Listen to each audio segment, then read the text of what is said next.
नई सदी, नया साल, नया महीना, खबरें भी नई। चंद्रयान से आसमान तक, देश से विदेश तक, बाजार से जन सरोकार तक, सब पर है हमारी पकड़। देखिए देखिए खबर सदीनामा सदीनामा सदीनामा।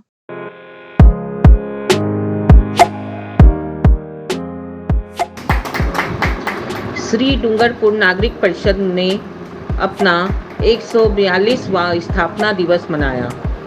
26 मार्च 2024 को श्री डूंगरपुर नागरिक परिषद ने अपना 142 स्थापना दिवस और 143 में पदार्पण किया। इस कार्यक्रम का संचालन बिमल नौलखा ने किया। इसका इतिहास इस प्रकार है कि श्री डूंगरपुर बीकानेर महाराज ने अपने पुत्र डूंगर महाराज के नाम से रखा। तिथि दामोदर अग्रवाल राजस्थान बीजेपी के महासचिव, राजस्थान परिषद महामंत्री अरुण प्रकाश मल्लावत, राजस्थान सूचना केंद्र के सहायक निदेशक हिंगलाज दान रत्नू, राजस्थान पत्रिका के कोलकाता के संपादक विनीत शर्मा, परिषद के सचिव महावीर सोनी, जतन पारिक, सीताराम डागा, अंजू सेठिया, मोहनलाल पारिक, अंजनी कुमार मुंदड़ा, पार्षद बड़ा बाजार विजय ओझा, सी ढाडेवा, दीपचंद बलदेवा, रतन सोमानी, राधेश्याम सोनी, रतन श्याम सुखा। इस कार्यक्रम की संपूर्ण रूपरेखा संघ के संगठन मंत्री मदन जोशी तथा प्रचार प्रसार मंत्री आनंद पारिक ने बनाई। स्वागत भाषण जतन पारिक ने दिया। धन्यवाद ज्ञापन सीताराम डागा ने और परिषद की गतिविधियों से अवगत कराया महासचिव महावीर सोनी ने। ये सारी जानकारी सह संपादक मीनाक्षी सांगानेरिया ने दी। आपको अगर ये हमारा YouTube चैनल पसंद आए तो इसे लाइक, सब्सक्राइब और शेयर जरूर करें।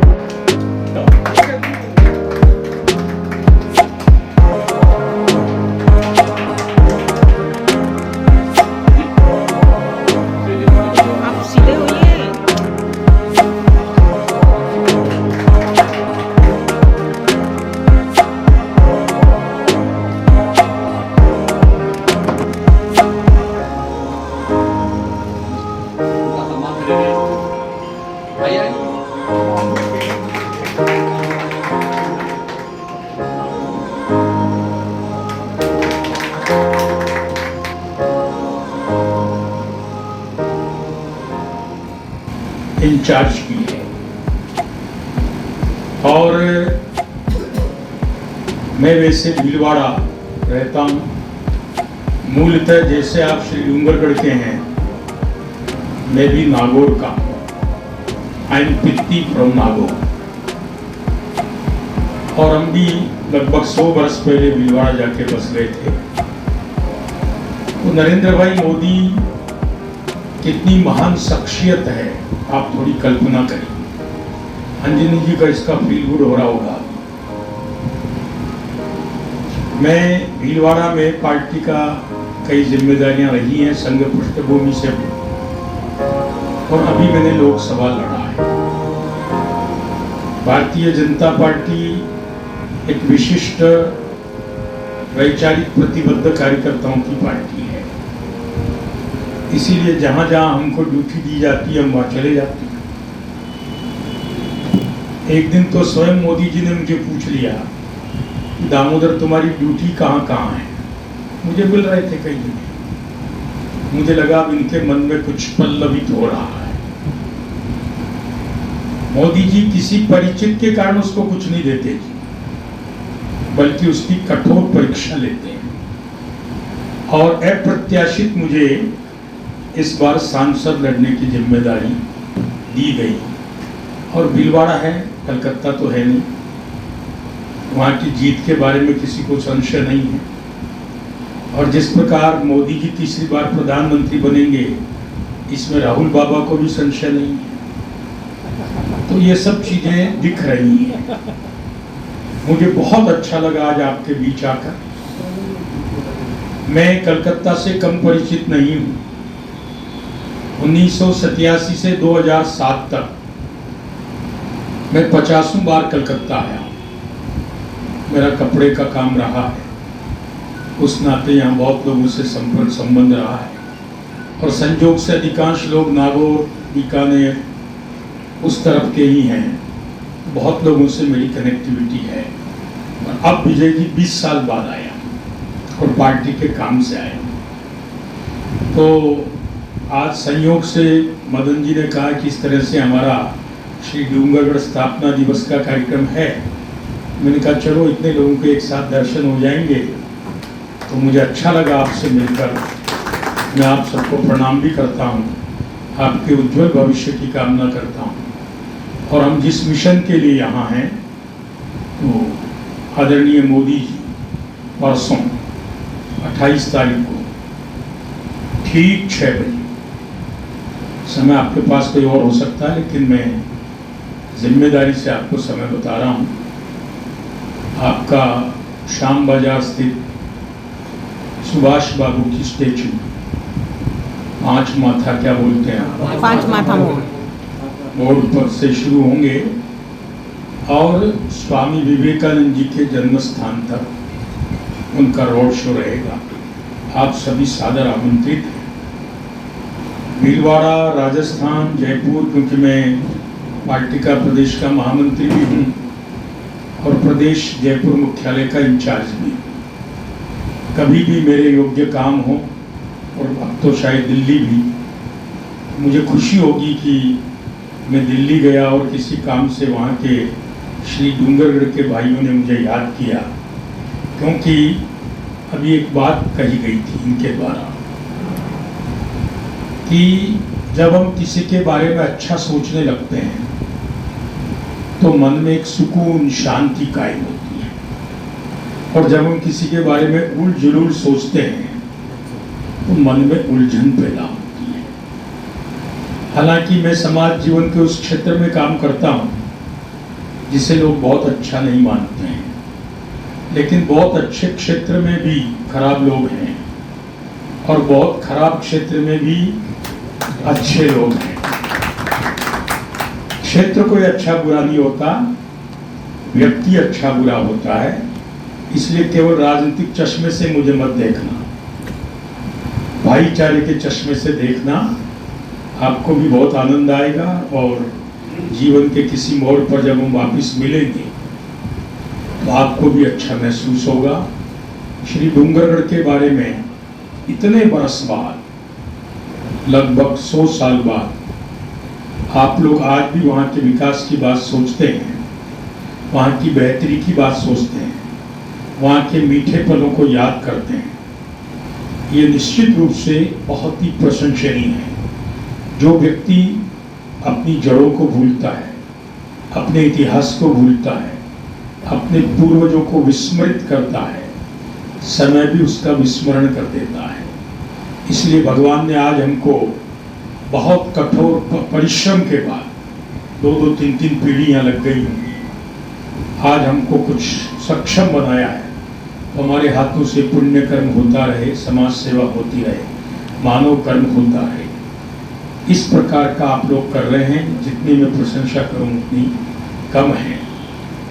मैं एक और निवेदन करूंगा, आपके यहाँ मतदान है 1 तारीख। मुझे पता है मारवाड़ी समुदाय किसको चाहता है, चाहने से कुछ होता नहीं। 100% वोट होना चाहिए। मैं एक बात कहा करता हूं, जब मोहम्मदी कॉलोनी में 90% मतदान हो सकता है, तो हमारे श्यामनगर, रामनगर में 100% मतदान क्यों नहीं हो सकता। अच्छे लोगों का कम मतदान प्रतिशत बुरे लोगों को स्थापित करता है। आप कुछ ना करें, कम से कम स्वयं का, परिवार का, अड़ोसी पड़ोसी का, मित्र का, रिश्तेदार का, परिचित का, सगे संबंधी का एक फोन आज जरूर करें कि हमको 1 तारीख को वोट देना ही है, और दीजिए।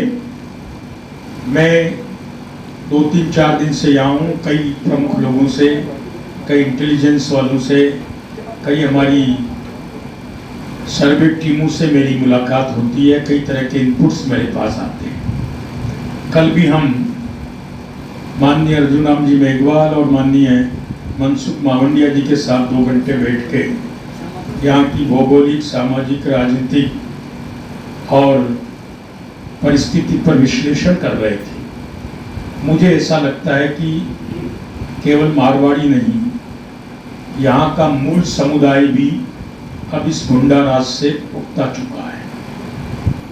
किस प्रकार की दादागिरी हो रही है। मेरे को कल एक सज्जन मिले, आप ही के उधर के हैं। उन्होंने कहा कि मैंने 2 विजिटिंग कार्ड बना रखे।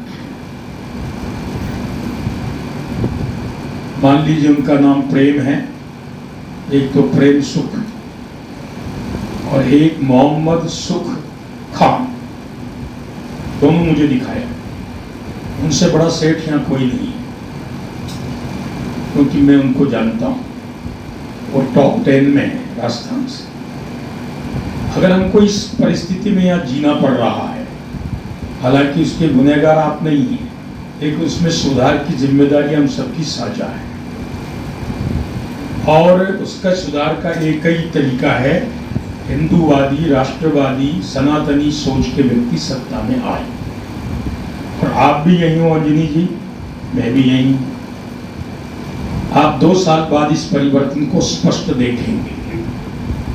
मैं कल भी देख रहा था, मतदान हो रहा है और भाजपा के प्रत्याशी के ऊपर हिंसक हमला हो रहा है। ये लोकतंत्र नहीं है, ये तो गुंडागर्दी है। हाई कोर्ट को डिसीजन देता है और यहाँ के नेता कहते हैं कि मैं इसे नहीं मानती। ये तालिबानी मानसिकता है, डेमोक्रेटिक अप्रोच नहीं है। You can go in upper court आपके फेवर के लिए, लेकिन आप कोर्ट के वर्डिक्ट को सरासर उसका अपमान नहीं कर सकते। ऐसी बहुत बातें हैं। हालांकि आप और हम तो बहुत सामान्य व्यक्ति हैं। यहाँ तो जो राज्यपाल महोदय थे उनको इन्होंने नहीं छोड़ा है, वो आपके राजस्थान के थे। लेकिन इन सब चीज़ों का एक सैचुरेशन पॉइंट होता है, टाइट्रेशन पॉइंट होता है, एंड आई थिंक ये बहुत करीब है। किसी भी व्यक्ति की अनुचित बात लंबे समय कभी नहीं चलती। तो मेरा एक सा आग्रह है, अपने व्यापार, परिवार, आर्थिक चिंता करने के साथ साथ हमारी सामाजिक ताने बाने को कैसे दुरुस्त किया जा सकता है, उसकी चिंता भी आवश्यक है। अन्यथा एक दिन ऐसा हो सकता है कि कश्मीर घाटी की तरह हमें कह दिया जाए कि आपकी मैल माखले, जेवर जेवरात, सुंदर लड़कियां, बीबियां छोड़ दीजिए और आप यहाँ से रवाना हो गए। वैसा दुर्दिन हमें और हमारे आने वाली संतति को नहीं देखना पड़े, उस दिशा में भी हमको जरूर सोच लेना चाहिए। अन्यथा इतिहास तो माफ करेगा कि नहीं करेगा, हमारे बच्चे बच्चे हमें माफ नहीं करेंगे कि हमारे दादा पापा केवल कमाने में रह गए। हमारी संतान का भविष्य कैसे सुरक्षित होगा, इस पर उन्होंने ध्यान नहीं दिया। हम डूंगरगढ़ का ध्यान कर रहे हैं, अच्छी बात है, लेकिन हमारे बेटे पोते पोती, बेटे बहुओं का भी ध्यान करें। 20 साल बाद भी वो इज्जत से, सम्मान से अपनी संपत्ति और अपनी शान और अपनी इज्जत की सुरक्षा करते हुए इसी कलकत्ता में निवासी रह सकें। मैं समझता हूँ ऐसा सोचना आज के समय की महती आवश्यकता है। जो व्यक्ति, जो संस्था समय के साथ भविष्य की चिंताओं से अवगत नहीं रहती और उसके ठीक करने का प्रयास नहीं करती, वो भी इतिहास में कहीं न कहीं खो जाती है और उसके अवशेष ढूंढने के लिए पीढ़ियों को बहुत समय लग जाता है। इसलिए मेरी हाथ जोड़कर प्रार्थना है, क्योंकि मुझे यहाँ बुलाया, मैं एक मूलतः सामाजिक कार्यकर्ता हूँ। मैंने अंजनी जी को सवेरे ही कहा कि मैं पता नहीं राजनीति में क्यों आ गया, लेकिन मेरी बेसिक अप्रोच एक सोशल वर्कर की है। तो मैं आगे पीछे कुछ सोचता हूँ, कुछ पढ़ता हूँ, कुछ स्वाध्याय करता हूँ, कई बातों पर विचार करता हूँ, और उसी में से मुझे पता है यहाँ जितने लोग बैठे हैं अपने आप में स्वयं एक संस्था है, बहुत ताकतवर लोग हैं। 10-20-100 लोगों को हम रोजगार उपलब्ध कराते हैं, लेकिन हमारे बीबी बच्ची का भविष्य ही अगर अंधकार में हो जावे तो इन सबका कोई औचित्य नहीं है। इस दिशा में सोचें, क्या कर सकते हैं, कितना कर सकते हैं। नहीं भी कर सकते हैं तो सोचना भी चाहिए, उसमें से भी रास्ता निकलता है।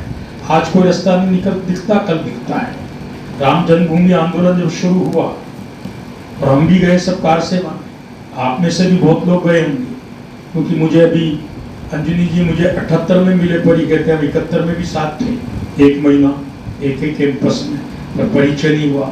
अभी भाई साहब मिले मल्लावत जी, बोले 73 में हम साथ थे 1 महीना, लेकिन परिचय आज हुआ। तो मैं ये कह रहा था कि हमको भविष्य की चिंता करनी ही पड़ेगी, और उसके लिए अगर आज हम सोचेंगे कमिटमेंट के साथ, तो रास्ता भगवान निकालता है। मुझे याद है 84 से 92 तक राम जन्मभूमि आंदोलन में कि ढांचा कैसे गिरेगा, राम मंदिर कैसे बनेगा। आज डूंगरगढ़ के स्थापना दिवस पर आप उपस्थित थे, आप इसके ऊपर क्या बोलना चाहते हैं? श्री डूंगरगढ़ राजस्थान का एक प्रसिद्ध कस्बा है जी, जिसकी माटी में समाज सेवा, मानव सेवा का संस्कार है।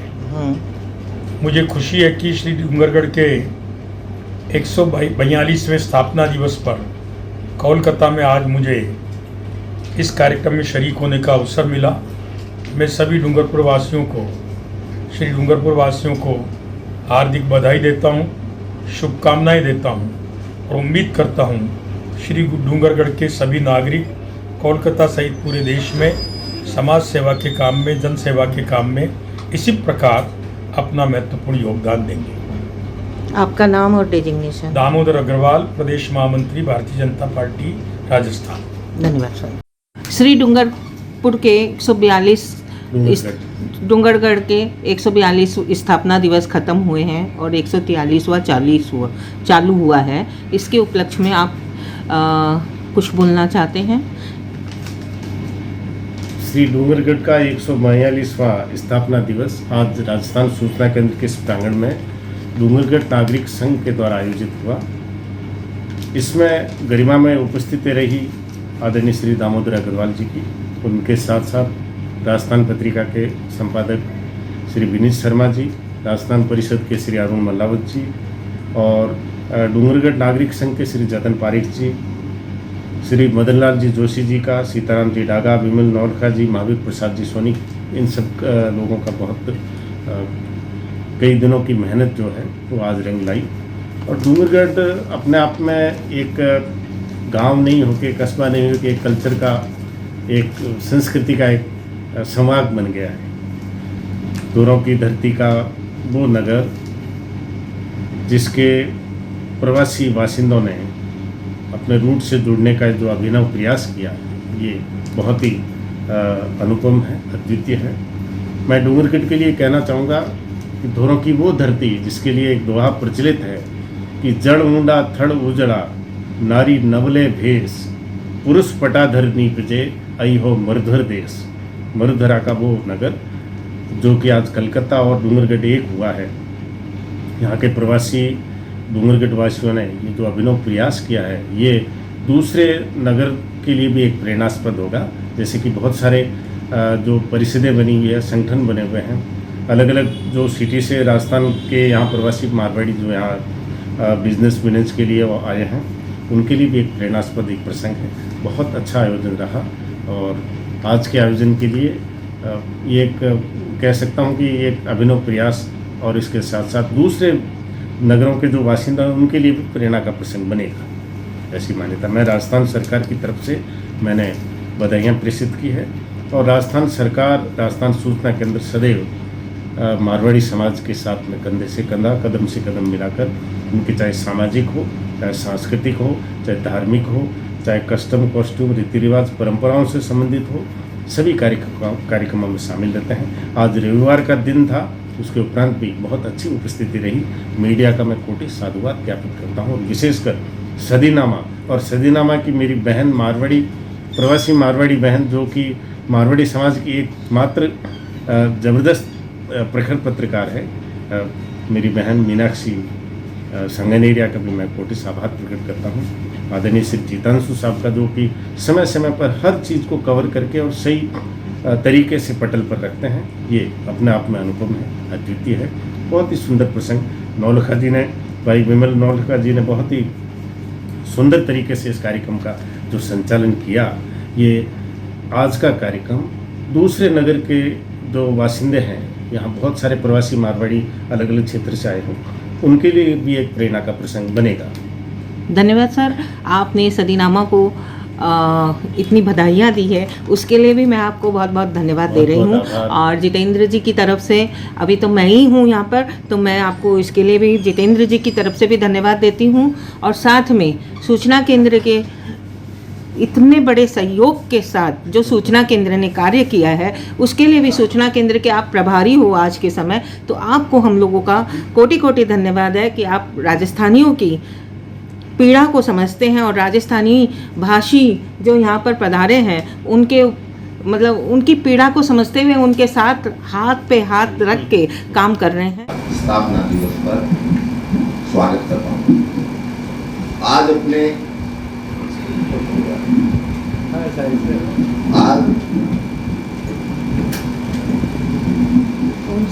श्री डूंगरगढ़ निवासी प्रवासी श्री डूंगरगढ़ के जो कलकत्ता में रह रहे हैं 142वां श्री डूंगरगढ़ का स्थापना दिवस मना रहे हैं। ये बड़े ही हर्ष का विषय है। यहाँ श्री कलकत्ता में, अपने कलकत्ता शहर में श्री डूंगरगढ़ के प्रवासी नागरिकों ने करीब 12-13 साल पहले एक श्री डूंगरगढ़ नागरिक संघ की स्थापना की।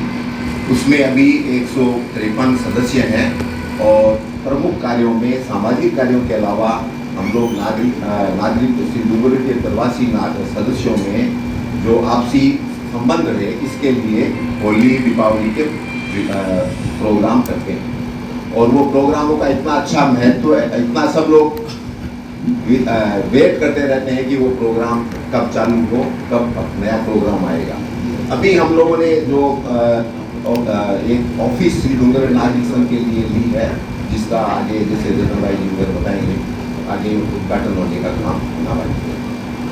और बाकी अभी और मेंबर जोड़े गए हैं, और भी कोई अगर कोई सोशल वर्क करना हो तो उसके लिए हमेशा हम लोग तैयार करते हैं। कोरोना के टाइम में भी हम लोगों ने काफ़ी काम किया और अब नई एक योजनाओं ले रहे हैं ताकि श्री डूंगरगढ़ में हम लोग कुछ न कुछ इस तरह के सोशल प्रोग्राम कर सकें या प्रोजेक्ट कर सकें जो कि कभी विचार किए जाएंगे। और बाकी श्री डूंगरगढ़ की यादें सभी जतन भाई जी ने बताई थी। वैसे ही मैं भी श्री डूंगरगढ़ में जन्म लिया हुआ है, तो मेरी भी यादें शुरू से लेके बचपन तक वही गलियां वो अभी तक। थारो नाम? जतन पारेख। कई संस्था में के? मैं अध्यक्ष हूँ संस्था में। आपने आज स्थापना दिवस मनाया, इसके लिए आप अपने डूंगरगढ़ वासियों को क्या बोलना चाहते हैं? सबसे यही बात कि यहाँ जितने प्रवासी रहते हैं कम से कम मिलजुल के रहें और ऐसे सब मौक़ों पर एक साथ आकर आनंद लेवें, गाँव को याद करें। और कुछ बोलना है आपको, कोई संदेश देना है? बस संदेश यही है कि यहाँ कितनी ऊंचाइयों को छुइए, लेकिन उस जमीन पे पाँव जमा के रखिए। कौन सी जमीन? श्री डूंगरगढ़ गाँव हमारा, हमारी अच्छा। जन्मभूमि, ये हमारी कर्म भूमि है, वो हमारी जन्मभूमि है। ये कितनी दूर है जयपुर से? जयपुर से 265 किलोमीटर दूर है। और बीकानेर से 70 किलोमीटर। 69 किलोमीटर। चलिए, आपने मतलब अपने डूंगरगढ़ वासियों को 143वें स्थापना दिवस, 142 साल पूरे हो गए। 142 साल जी, 143वां स्थापना दिवस। धन्यवाद सर। सदीनामा की टीम आपको धन्यवाद देती है।